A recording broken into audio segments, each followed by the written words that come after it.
adlaw kaninyong tanan. Mapasigrabuhon ako ipalahila kaninyo ang akong panggalin. Ako di ay si Rinelo El Pasional. 19 anyos, dumulupyo, edad sa Laplap. Karon nahimutang sa Marcelo Fernandez. Hindi, ito yung bahin. Unsa ka malabungon, unsa ka anin, ang edad sa Laplap. Kini nahimutang sa barangay Puntong. Ang barangay na akong utang na tao.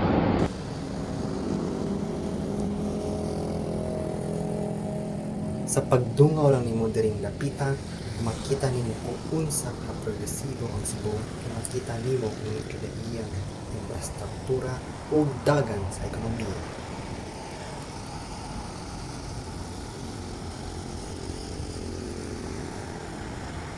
Sa mag-observa, kita na po sa kapitan ang politika sa pagdamit. Sa kining sa mga hinutan, nganong nagkuha mo political science sa University.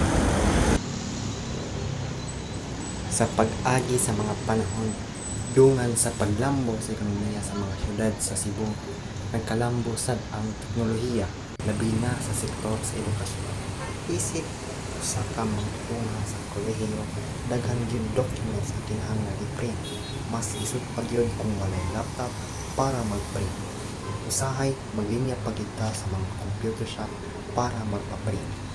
Sa mga walay laptop o computer, apan adunay printer o kailang na ay printer, mamahimo na nimo mag-print gamit lang ang cellphone o OTG connector. Ang una nimong buhaton, pag-search o pag-download lang sa Google Play Store or App Store ug app nga NocoPrint.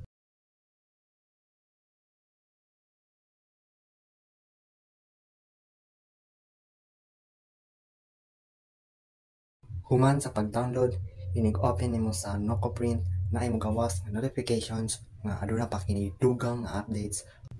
Ang pamaagi niini kay sayon ra. Kung ang printer ninyo kay walay feature na pwede i-connect sa Wi-Fi, nanginhanglan kini og OTG connector para maka-connect manually sa inyong phone. Kung ang inyong printer adunay Wi-Fi connection nga feature, dili na nimo kinahanglan pa na maggamit og OTG connector kay mamahimo na nimo maka-print nga wireless. Sa pag-print og document, i-save o i-click lang ninyo ang print, o kung mag-print mo PDF kay i-click lang ninyo ang send a copy.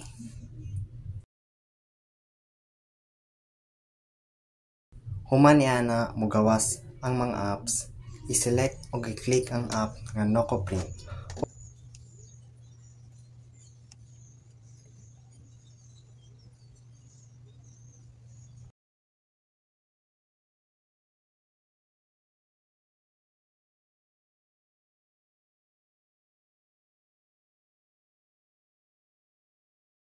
Ug didto ninyo makita ang preview sa inyong document nga i-print ninyo.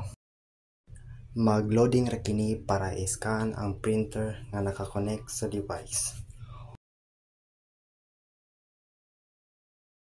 Human maka-connect sa printer sa inyong device, mamahimo na ninyong i-customize ang document.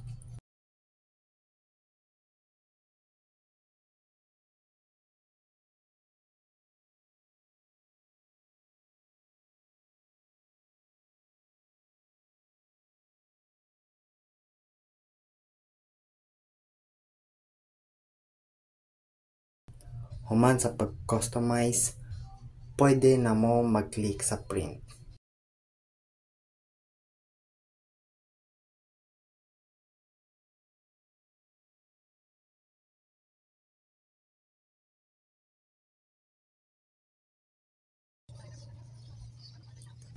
Sa pipila lamang ka segundo, na-print na ninyo ang inyong document. O, di ba? Inga nara ka sayon sa sunod na sad nga mga videos.